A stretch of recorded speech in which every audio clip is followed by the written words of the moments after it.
olen Tanja Buchanan ja jos etsit tietoa aloe verasta, aloe vera mehusta tai Foreverin aloe verasta, olet oikeassa paikassa.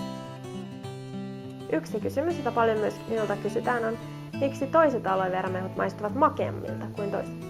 Mutta aloitan vastaus e-kirjasta eli sähköisestä oppaasta 20 yllättävää vinkkiä säästämään sinun rahaa ja aikaa, kun ostat aloe vera mehua. Ja olemme kysymyksessä numero 18. Toisissa aloe vera mehuissa on lisätty sokeria tai hunajaa ja toisissa ei. Mikäli maistaisit tuoretta aloe vera kasvia tai mehua suoraan viljelmällä, ei se maistuisi lainkaan makealta. Ensiksi aloe vera mehu saattaa maistua jopa oudolta, mutta makuun tottuu aika pian. Tosiasia, että jotkut eivät tule koskaan pitämään aloeen mausta, mutta tämän ei tarvitse olla herkku, jota maiskutellaan. Annostuksen voi nauttia snapsilasista kertakulauksella. Miksi siis pilata hieno tuote fruktoosisiirapilla tai muilla makeutusaineilla vain maun parantamiseksi? On myös vaihtoehtoja.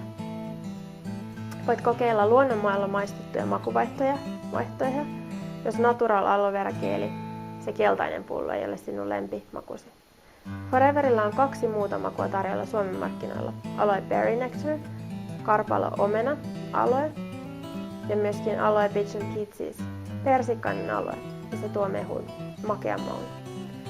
Varmista kuitenkin aina, että lisätyt hedelmät ovat luomuviljeltyjä ja lisäävät ilman terveysvaikutuksia, ellei käytä Foreverin aloe vera.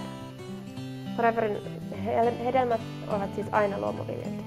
Kiitoksia aloe vera menestyksellesi. Hei, jos pidit tästä tietopaketista ja haluaisit saada 20 ilmaista videota koskien kysytympiä aiheita aloe vera mehusta sekä kopion e-kirjasta 20 yllättävää vinkkiä säästämään sinun aikaa ja rahaa, kun ostat aloe vera mehua, käy sivuillamme www.aloeveramehu.com.